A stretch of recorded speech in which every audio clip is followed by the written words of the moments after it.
હું હર્ષાબેન કટકિયા, જય બાબા સ્વામી, જય ગુરુદેવ। આજે આપણે બનાવવાના છીએ આખા રીંગણા, આખા મરચાં, આખા બટેટા અને આખા ટમેટાનું શાક।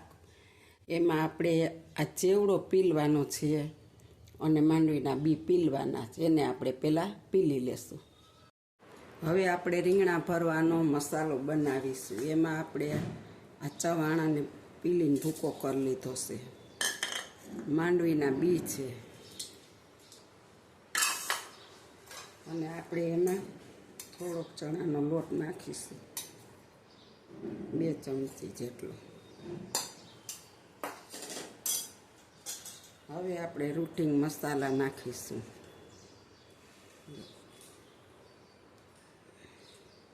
2 અઢી ચમચી ખાંડ।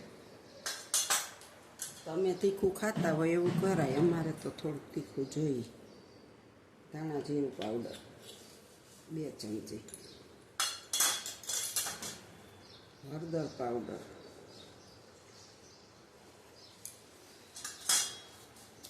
સ્વાદ મુજબ મીઠું, કારણ કે આપણે ચવાણામાં મીઠું તો છે જ થોડું, પછી ઘટે તો નાખીશું। અને હવે આપણે નાખીશું એમાં થોડી ખાંડ,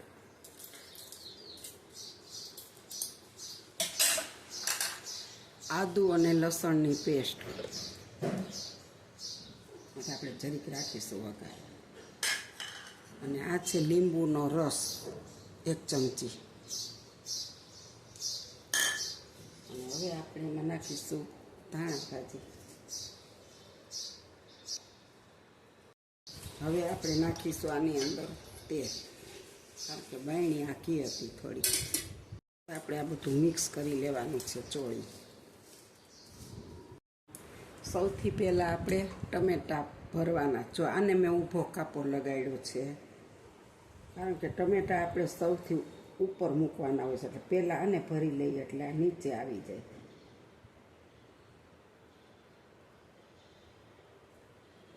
આને મેં આડો કાપો લગાડ્યો છે, તમારે જેવી રીતે તમને અનુકૂળ આવે એમ લગાડે। આપણે ખૂબ ઠાસી ટમેટાં ભરવાના છે। આપણે છે ને આ મરચાંને ભરવાના છે।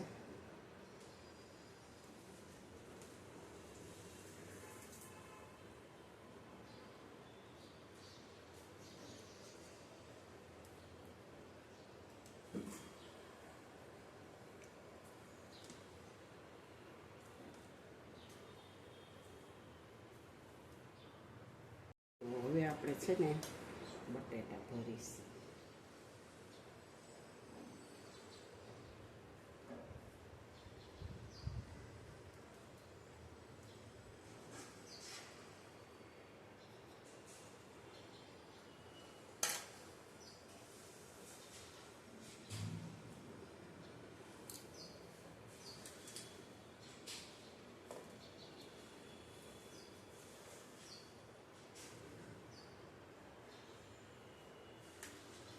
આવી રીતે આપણે બધા બટેટા ભરી લેવાના। હવે આપણે રીંગણા ભરીશું બધા એવી જ રીતે। બટેટા ભર્યા, મરચાં ભર્યા, ટમેટાં ભર્યા અને હવે આ છેલ્લે આપણે રીંગણા બધા એવી રીતે ભરી લેશું। જો આપણા બટેટા, ટમેટાં, રીંગણા અને મરચાં બધું ભરાઈ ગયું છે। હવે આપણે એને વઘારવાના છીએ। આપણે ગેસ ઓન કરીશું, કુકર મૂકીશું માથે।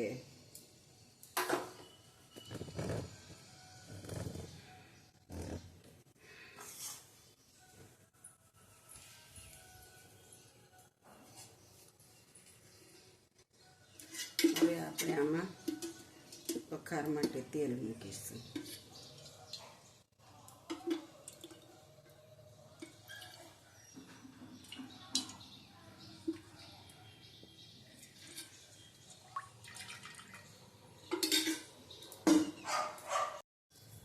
હવે આપણે આમાં થોડીક રાઈ નાખીશું,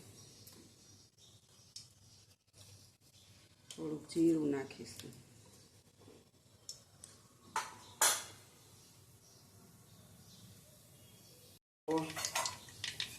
હવે આપણે આમાં હિંગ નાખીશું।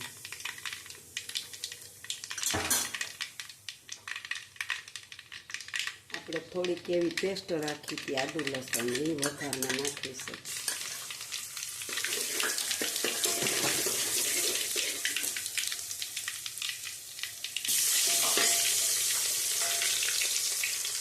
હવે આપણે બટેટા પહેલાં નાખી દઈશું.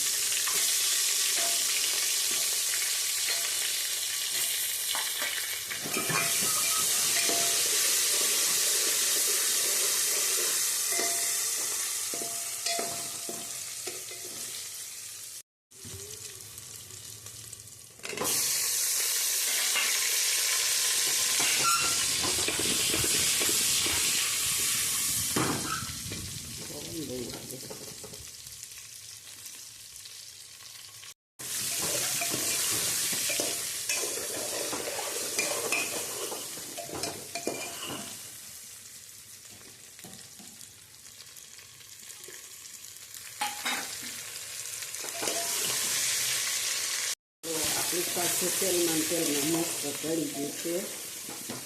હવે આપણે આમાં આ ધોઈ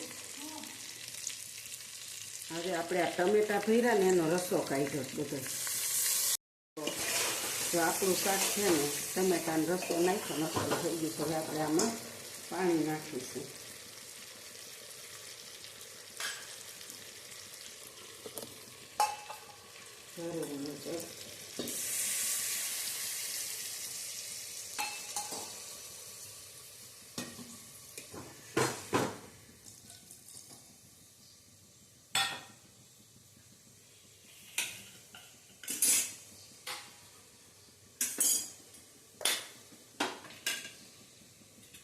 હવે આપણે આ મસાલો ઉપર છાંટી દઈશું.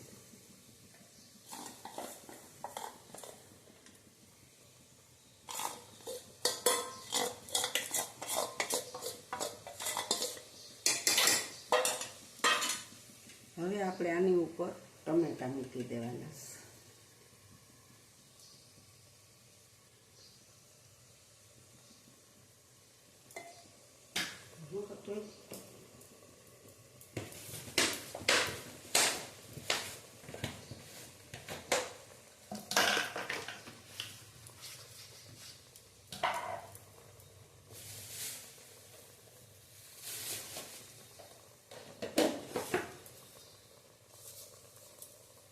હાલો આપણે આમાં છે ને કસૂરી મેથી થોડીક એવી નાખશું, જરીક, બહુ નહીં, એક ચમચી જેટલી. અને હવે આપણે કુકરનું ઢાંકણ પેક કરી દઈશું.